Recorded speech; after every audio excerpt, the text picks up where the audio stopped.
My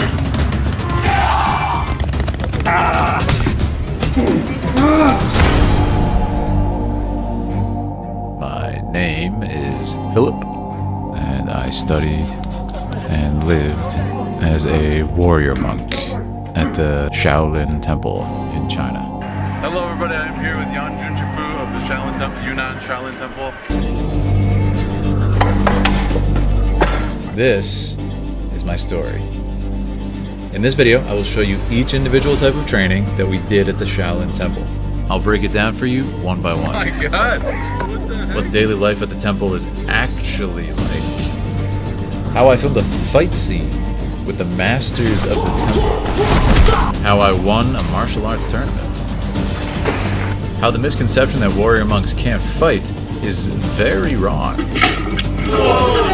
And you'll see me get beat up by warrior monks. A lot. It was one of the hardest but most rewarding things I've ever done. You train 9 hours a day. You sleep on a piece of wood.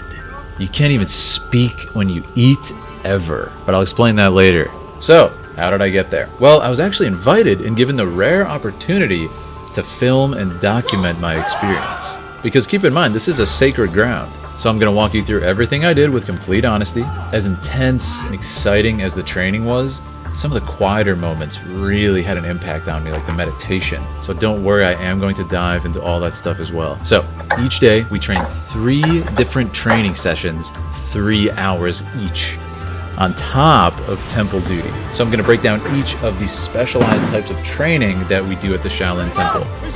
I've separated each type of training by time code. I want you guys to have a good viewing experience, so feel free to skip around to each section in any order you like. Here's a list of everything we're going to dive into. Shaolin, Sanda, Wing Chun, Hard Qigong, Mei Hua Chuan, Buddhist meditation, power training, soft Qigong, Tai Chi, power stretching, Chin Na, forms, temple duty, and tournaments.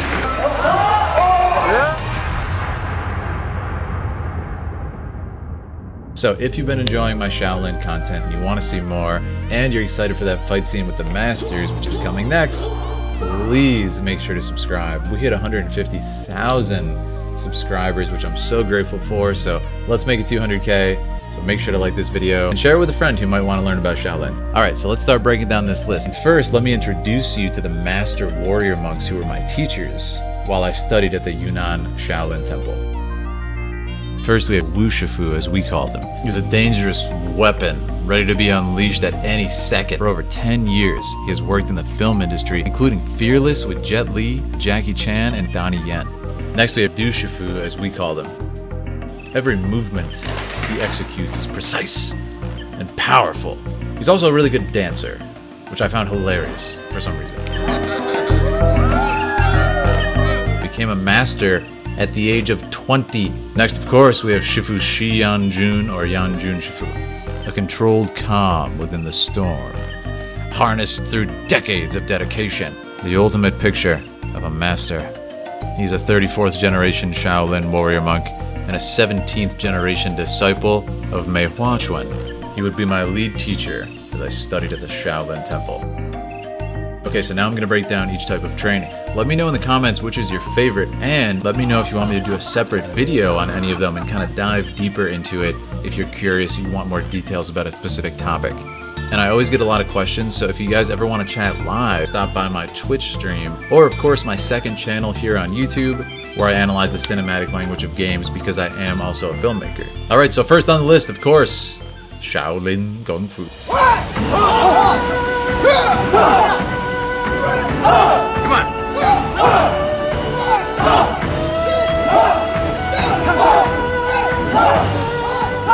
This Kung Fu style originated at the Shaolin Temple in Henan. It is a combination of Chan, meditation and Buddhist studies, and Chuan, martial arts. They are based on Buddhist philosophy. You'll learn basic skills, power skills, and combat skills while training. Shaolin culture consists of 3 treasures: Chan, Buddhism philosophy; Wu, martial art; Yi, Chinese traditional medicine; and Qigong. When you start training in Shaolin Kung Fu, firstly you must develop healthy habits and personal discipline. There are traits which the monks pass down onto their disciples: to be considerate, courteous, brave, righteous, diligent, loyal, develop clarity, and learn how to solve problems. A true master will teach you to be gentle, love life, and be happy. 2 main pillars of the Shaolin philosophy are wisdom and compassion.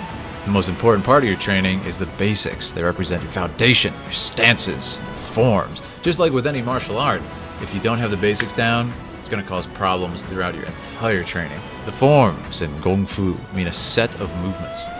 Forms can be performed with empty hand, called fist forms, or with weapons. Shaolin forms are short and the moves are linear. There are 4 ancient forms that were considered the 4 sutras that the Bodhidharma brought to Shaolin when he brought Buddhism to China. All the more reason each form is a religious experience that they are sometimes called sutras. Shaolin Kung Fu is called Dongchan, moving meditation, action meditation, as opposed to Budongchan, unmoving meditation, quiet sitting. The Shaolin Temple was founded in 495 by the Indian monk Buddhabhadra. The word Lin means forest in Chinese. Hence the temple was dubbed Shaolin, for the forest at the bottom of the Shaoxi mountain. I really enjoyed learning Shaolin. You feel so powerful and athletic as you do it. And you can see how the warrior monks obtain that legendary athleticism, endurance, flexibility, mobility, performing these techniques hours a day. These forms and other training. Truly mind-blowing. And there's so much variety in the forms. Truly a privilege. So next is Sanda, also called Shaolin boxing.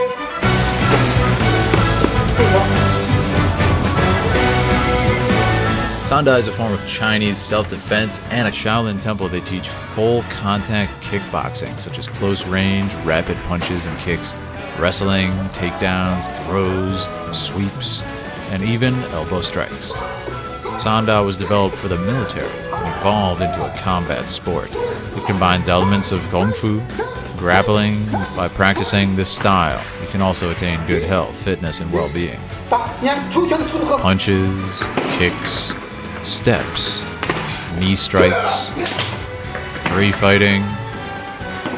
The International Wushu Federation organizes and recognizes Sanda competitions. This was really cool to see. Again, Sanda does not look that different from something you would see in an MMA gym. I think there's this sort of misconception that the warrior monks don't include like any modern science for fighting,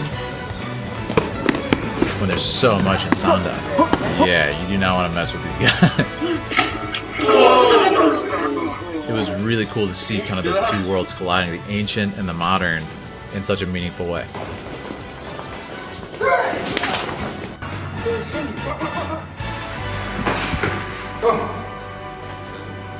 Next up we have, of course, Wing Chun, which if you're an old subscriber, you know I do have some experience in myself.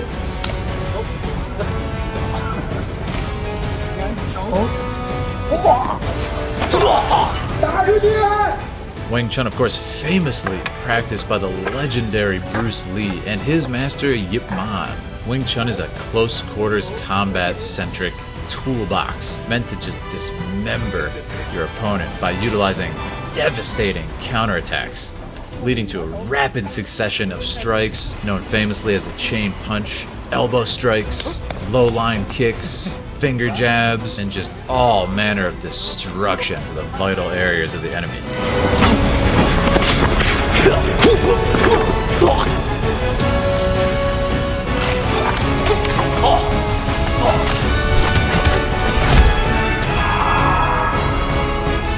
It is a ruthless and merciless system, and is really good for those real-world scenarios that are just messy.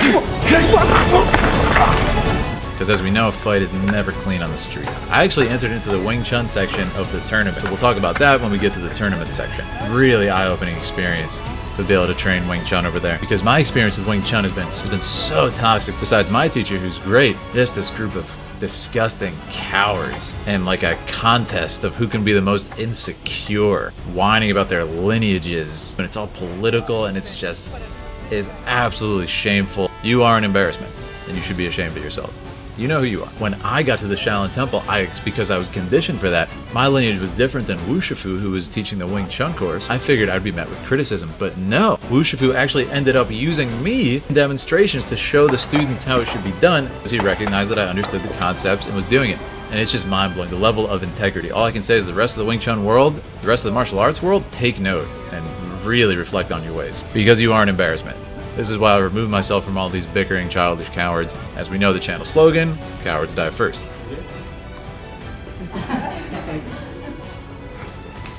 Oh.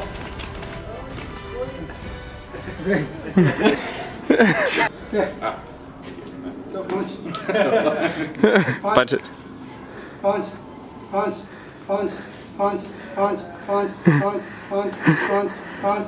Punch. Punch. Punch.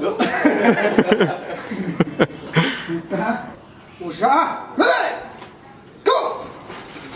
Anyways, it was really nice. Let's move on. Next, we have Qigong. Hard Qigong. Oh, the camera's on. Who hurt you?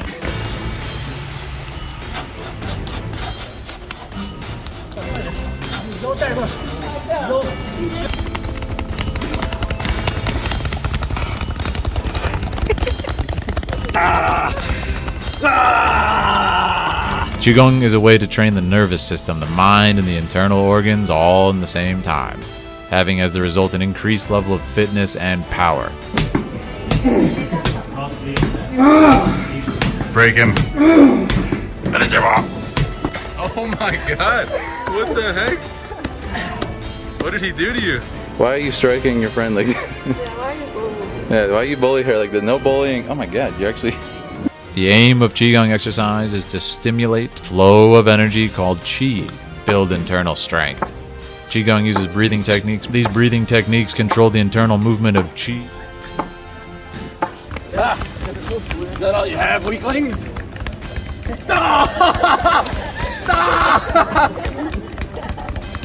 Oh my god! I see my life flash before my eyes. This is actually really good for your digestive system. Yes, it is.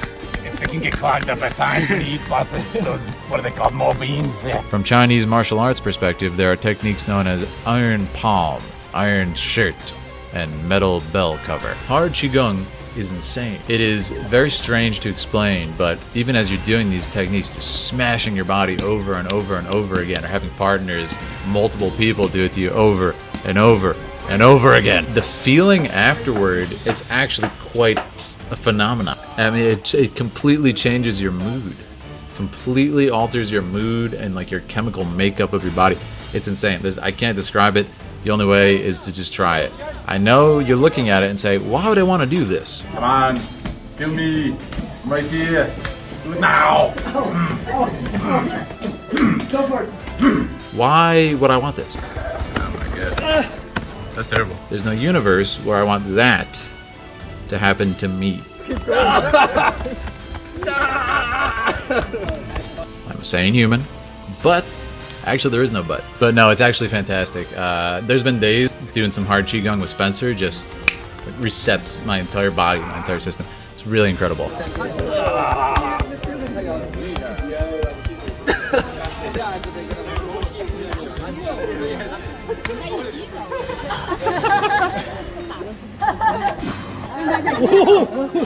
Alright, you go, Lucas. You can go. Oh, God. You know they're doing it harder because the camera's on.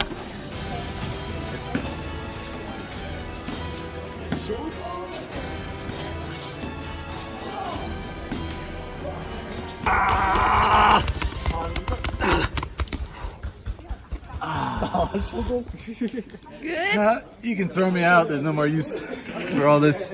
This is the bruh Hard qigong exercise. Bruh, bruh, bruh, bruh, bruh, bruh, bruh, bruh, bruh, bruh, bruh, bruh, bruh, bruh, bruh. So you really gotta get the bruh. This is very important.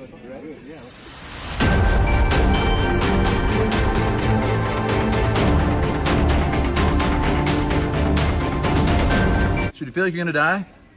Next up we have Mei Hua Chuan, the most ancient form of Kung Fu. The oldest and most cultural Chinese Kung Fu style is Mei Hua Chuan. The Shaolin Temple at Yunnan is the only approved center of the International Mei Hua Chuan Federation. You'll learn a mixture of martial arts, boxing, weapons, with an emphasis on the principles and values of traditional Chinese culture. Mei Hua Chuan translates to plum blossom fist, and it is the ancestor of all Chinese martial arts, and is practically unknown in Western culture. The practitioners kept it secret because they wanted to preserve thousands of years of old culture, philosophical and practical knowledge. Mei Hua Chuan has become one of my favorite types of movement. It's so mesmerizing, it's so beautiful, and the level of athleticism that it takes, the level of flexibility, mobility, strength, and endurance just to achieve the basic stances are so incredibly, astronomically high.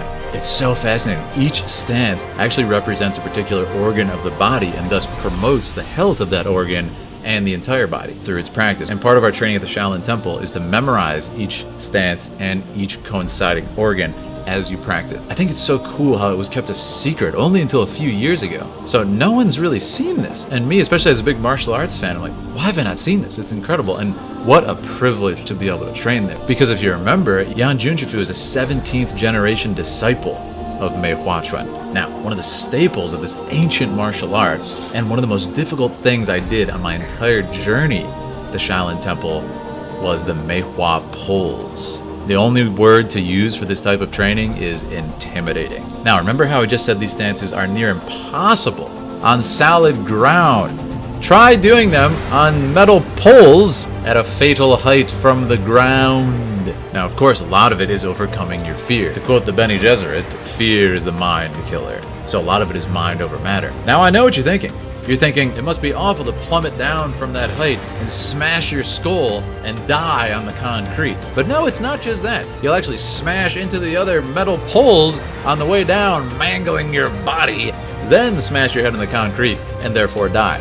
And there was a moment where I said to myself, I should not do this. It's incredibly dangerous. I thought, what if I fall? What if I hurt myself? Is it really worth it? And then I remembered my own channel's slogan. And then I did what I had to.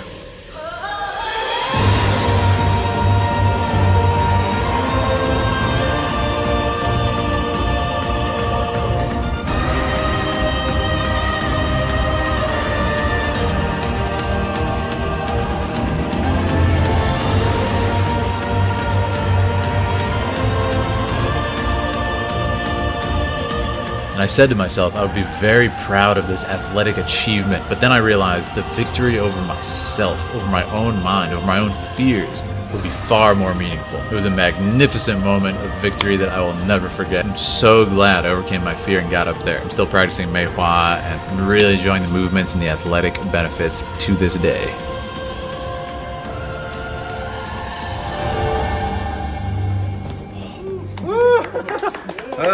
Next we have Buddhist meditation.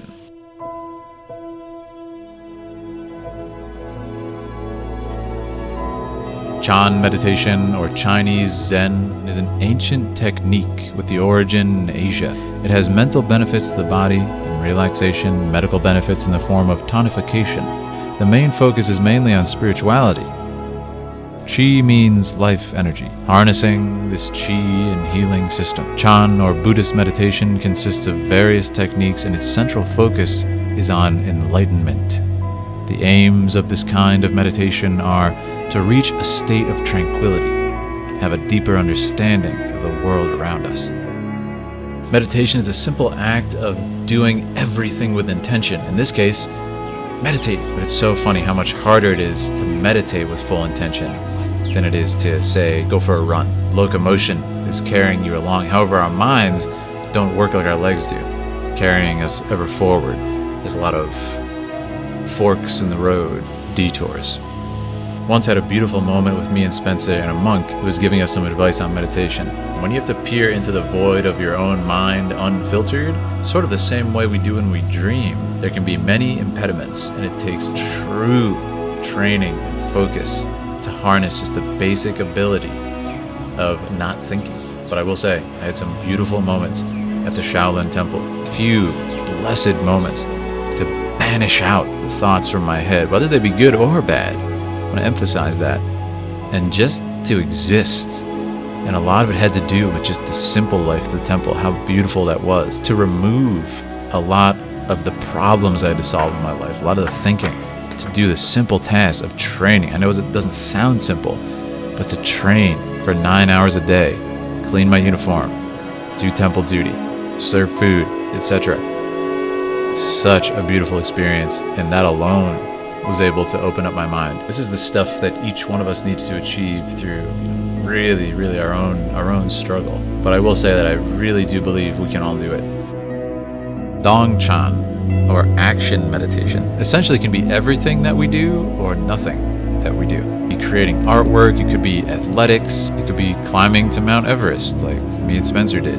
It could be being lost and creating artwork. It could be playing your favorite video game and just enjoying the experience, being present in the experience. It could be making love. Like I said in my other video, movement to me really is just a memory. Like the water wheel, taking from those currents that it's tasted before. Can we ever go back to how we felt when we did something for the first time? The water ends up back where it started. But is it ever the same? Well, questions for meditation, I suppose. Have you guys done any meditations?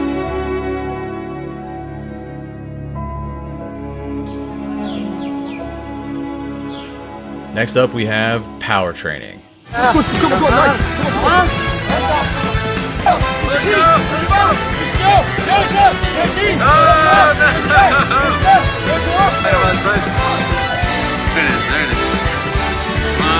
So this is what happened to me. I got off the plane completely dehydrated after flying 40 hours to China. I walk into the Shaolin Temple, and it was time for power training. Power training is, well, I don't know how to describe it. For the camera! Come on! I do remember briefly, before blacking out several times during this workout, I don't have a memory of something. I remember being told to do, I think, like 10 burpees. I can handle that. I'm an athletic guy. 20 burpees. Well, thank God that's over now. At least we don't have to do any more burpees. 50 more burpees. Huh? Excuse me?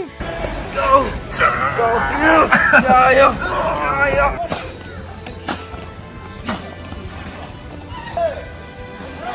So yeah, I can't call it conditioning training. I can't call it high intensity interval training because there's no intervals. You just go for hours and hours straight until you essentially lose your mind and become a machine.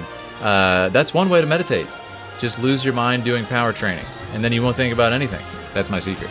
Absolutely insane, really fun, and as a former Division I athlete, I got my ass kicked just the same as everybody else. So it's just one of those things that's designed to destroy you.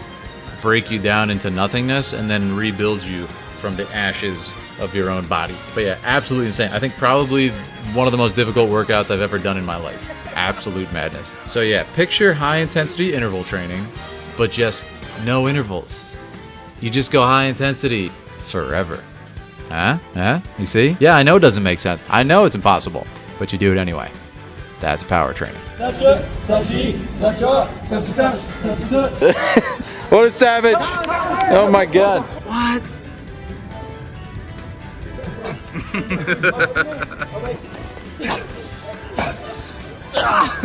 You sons of guns!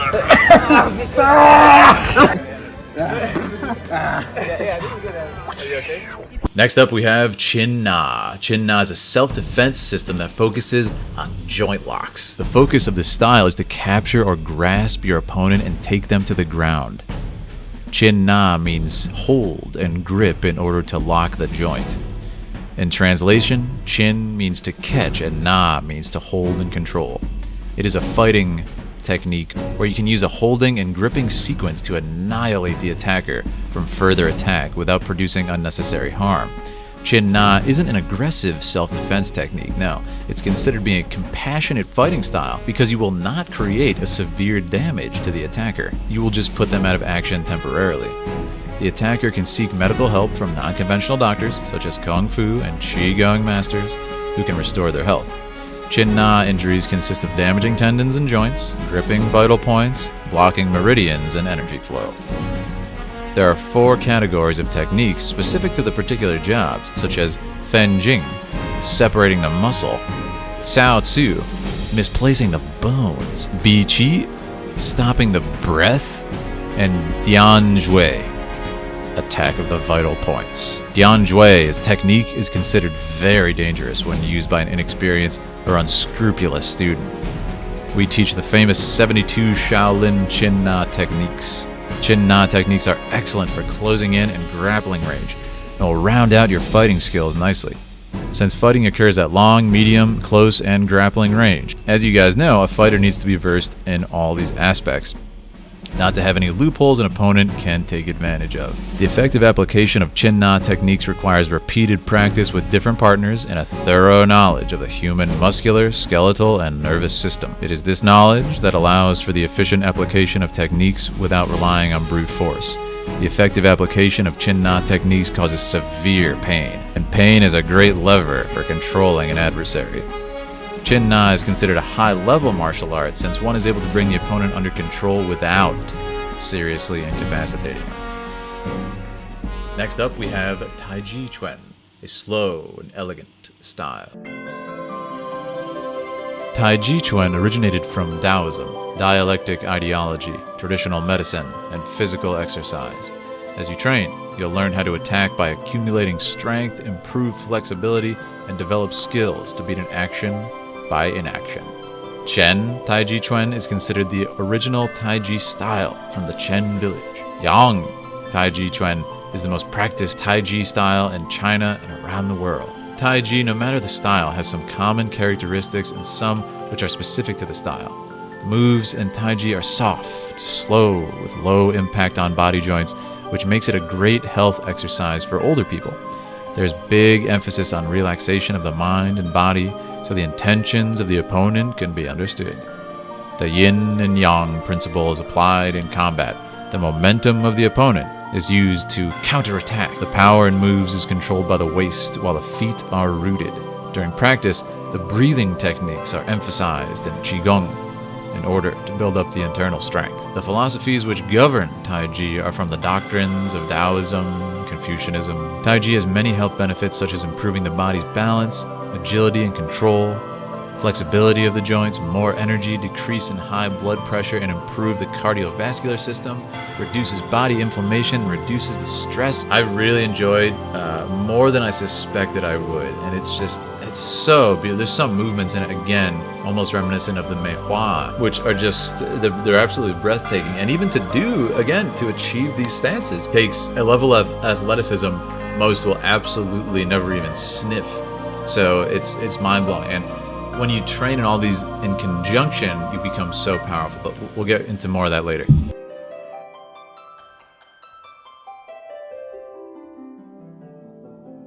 Next, we have Qigong, soft Qigong. The terminology of Qigong is formed of 2 parts, Qi, energy, and Gong, work or practice.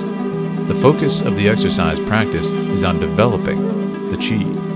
The purpose of practicing Qigong is to increase the vitality of the body by combining the mind, body, and the Qi, or vital force. You can practice still or moving Qigong, such as meditation, standing like a tree, moving Qigong. Qigong is a way to train the nervous system, the mind, and the internal organs all in the same time, having as the result an increased level of fitness and power.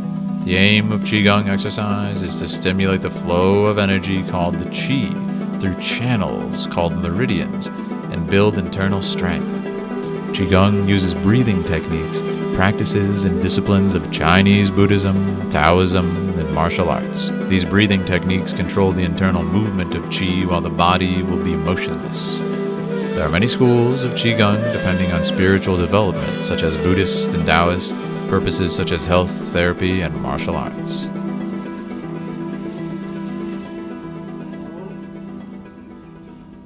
Next up we have temple duty.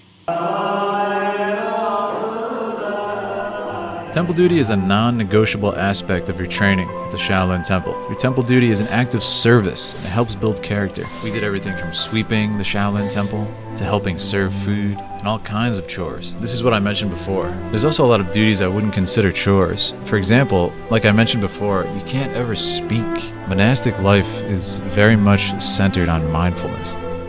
Just as quiet sitting is meditation and the embodiment of focusing on the present moment, so too can and should any mundane act be an act of mindfulness and a religious experience. Spencer said, a monk in Beijing once told him, when you eat, eat.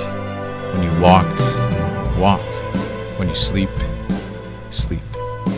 This is the core reason to eat silently in a monastic dining hall. There are actual Buddhist laws governing how you hold your bowl, how you clean it, and even how many times you should chew for each mouthful. When you eat, you should be eating. When you act in the world, it should be with your whole presentness and being. Multitasking is an enemy to enlightenment. Also, you have to eat every single piece of food that you eat. So remember, there's no talking. So when people are serving the food, if you don't want a particular food, what are you gonna do? You can't talk. So you get the food and then you have to eat it because every single piece of rice is a privilege to eat. You're not gonna waste that. It's incredibly wasteful, it's incredibly offensive, especially in monastic life.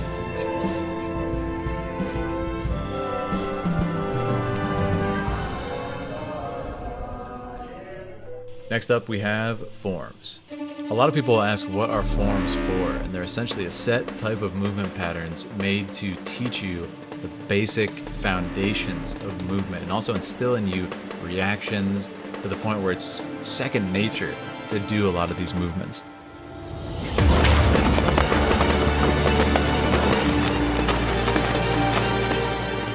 And again, sort of the legendary level of athleticism Shaolin monks are known for is achieved greatly due to the constant practicing of forms, perfecting the movements. And I mean, pretty much think of it as a mix between strength training, high intensity interval training, running a marathon, because you're doing it for several hours straight at times. And one of the joys I had when it came to the forms is much like with artwork, with music, with painting, everybody expresses themselves in a different way. It was just so nice in a place where at times there were in fact language barriers. I feel like I got to know people's personality almost more through their form and how they express themselves with the movements. I talk about this in my tournament video as well. I think you can really learn so much about someone with how they practice, how they do their forms. It's really an indication of their character. I think almost a purer form indication of character than speaking. So it was really beautiful to observe and be a part of. Next up, we have power stretching. Surprisingly relaxing considering what's happening to your body. It's being contorted, it's being pulled and pushed in every which direction to encourage massive growth. Totally normal. I remember saying one time, after two different people were pulling my legs apart as hard as they could, that you can throw that out now. It's not needed anymore. It's useless now. I have to say, I saw incredible benefits, and the most and quickest increase in my flexibility that I ever have in my entire life. What's happening? Oh my god. It's like a murder scene. What the heck is this? While at the Shaolin Temple, constant stretching every day before each workout, before each 3-hour session, really made a massive difference in my flexibility and mobility game. And I still do those practices that I learned.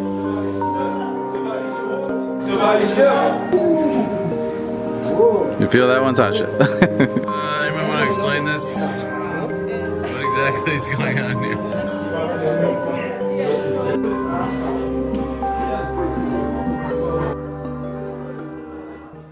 Up next, we have tournaments.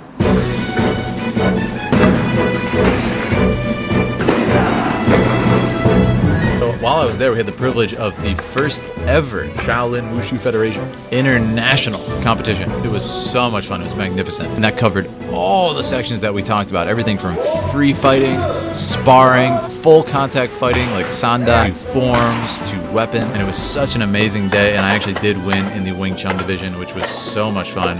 And kind of a nice bookend. So like I said, a lot of the Wing Chun community has always had a big problem with me. And again, it's just the insecure sort of like cowards, not the actual students. They seem to enjoy my stuff. Sort of a nice bookend to all the negativity. It was such a fun day.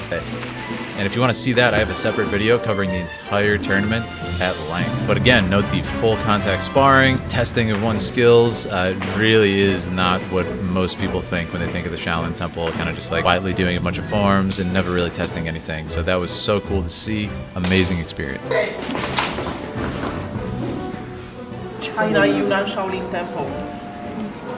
Okay. Up next, we have Fight Day. There's a lot of misconceptions that Shaolin monks cannot or do not spar. It is absolutely not the case at the Yunnan Shaolin Temple. And Fight Day is a sort of weekly test where you go through and spar several people for several minutes and kind of test your skills. And the masters actually get in there and spar with the students. Again, very modern, not what a lot of people expect. You can tell that these people who go around and like try to shame traditional kung fu masters, like, yeah, they're certainly cherry picking like people who haven't fought. There are people out there who are fully capable and testing his abilities that they are not selecting. So, food for thought. Just sort of a testament to Chinese traditional medicine. I was sparring Spencer, jammed my thumb completely, like hyperextended it, and I went to the Chinese traditional medicine doctor later that day, had full range of motion. So yeah, it's pretty much like magic. As I said, I got to film a fight scene with the masters of the temple, which is coming next. I cannot wait to show you guys.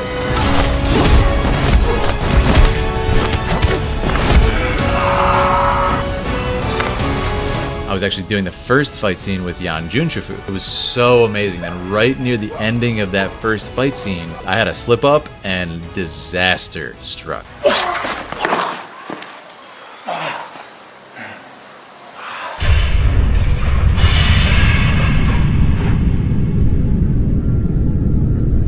I literally could barely lift my right arm at all. The agony. I heard a pop when I hit the ground. I thought my shoulder was annihilated. It felt like my right trap just like tore off. The pain. I just gripped my teeth and finished the fight scene, and I could tell like this is bad. I might have to go home early. What's gonna happen? So many thoughts were going through my head. It was insane. I actually can't get an MRI because I'm a cyborg and I have wires holding together other bones that I've broken, but I could get an x-ray and a CAT scan.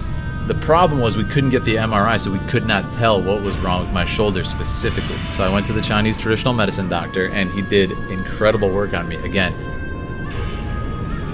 他应该抑制他。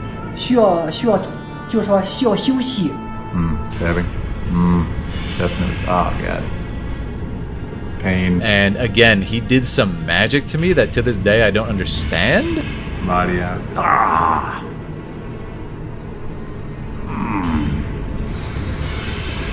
I'll try this at home, kids. 来，再抬一下。 Because in the next couple days, I had to film the rest of this short film. It was my only chance. I had this opportunity to film pretty much a dream setting. So I had to like kind of use my body's momentum to like fling my arm up.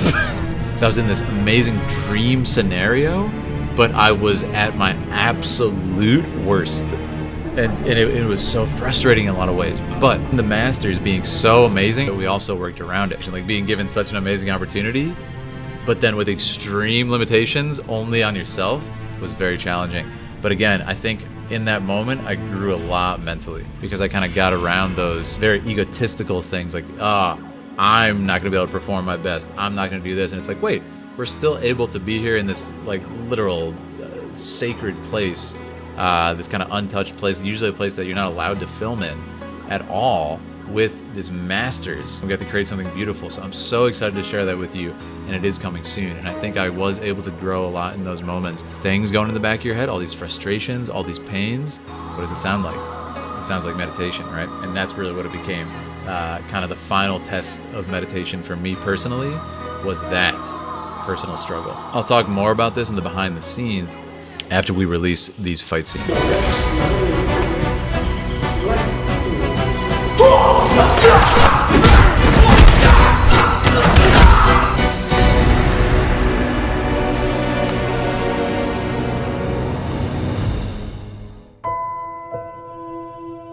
Again, all I can say is my time at the Yunnan Shaolin Temple really helped me grow as a person. It made me realize how beautiful a simple life can be. Really, for the first time in my life, it allowed me to go through these tasks and just to exist, just to be as myself in those moments was so beautiful. Like I can think back to these beautiful, beautiful silences and just taking in the ancient artwork and architecture, the soft breeze, the sound of the leaves being swept away, like so many worries. And since that time, the way I even view eating has changed. Or maybe a moment locked in one of my favorite forms that's been passed down for thousands of years. From so many generations of monks down into my hands. It's truly humbling. And an experience I'll never forget. And the friendships I made there, forever cemented in my memory. By the time I graduated, it seems like it all went by so fast. I came here not knowing what to expect, and I think it was those surprises that really made this so magical. I hadn't even seen anything of the grounds or how it looked or the atmosphere, and that's really the thing I enjoyed most was all the people here, all the feelings, all just the emotion. It's been so nice to open up and discover sort of the wide world of Kung Fu, which is all one family, just like us. So thank you very much, everybody. It's an honor. How many fans do you have? Over 100,000. That's not so few. 是我一个粉丝也没有。 Shuba doesn't have any fans.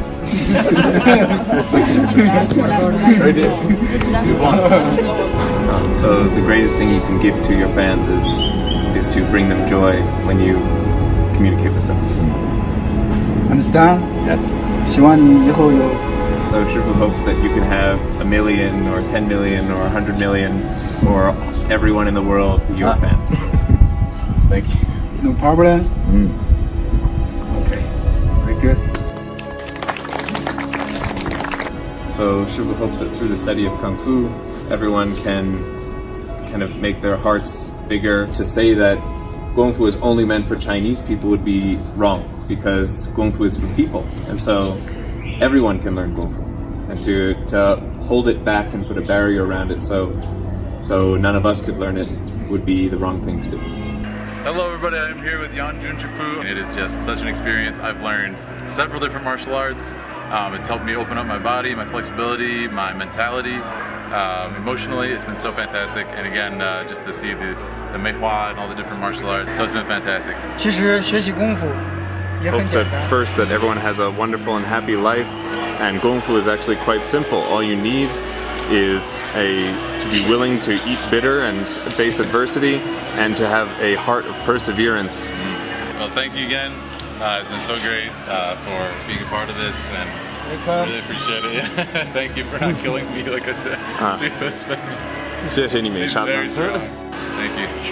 好，拜拜。 Bye, guys. So, which was your favorite type of training? And do you want me to go into detail in another video about a specific type of training that you're interested in? Let me know in the comments which one, or if you have any other questions, or if there's a lot of recurring questions, I'll answer those in another video. So guys, make sure to subscribe because that fight scene video is coming, as well as more content from China. Make sure to check out my other catalog of videos from that same trip, the tournament, me and Spencer exploring China, as well as other videos. I'm also going to be doing a 100,000 subscriber plaque unboxing soon. Also, I have to thank Spencer again. He helped me so much with this video, as well as all kinds of translations. Thank you so much, Spencer. Fantastic friend, fantastic teacher. And you can see Spencer in plenty of my videos and fight scenes. So like I said earlier, I have a second YouTube channel for gaming where we love to dive into the cinematic language of games like Final Fantasy, to analyze game cinematics, and also just talk, much like we do here. So please make sure to subscribe to my gaming channel. And of course, if you want to chat live, come over to Twitch. I also have a Discord for the community. And if you want to see what happens in my daily life, a lot of bite-sized fight scenes, as well as how I train, how I eat, stuff like that, follow me on Instagram. But that's going to be it. Thank you so much for watching. Thank you so much to the Yunnan Shaolin Temple. And guys, if you're interested, check out their website and tell them Philip sent you. They will take care of you. I'm so excited to move on to those fight scenes. Anyways, I'll see you around town. Cowards die first.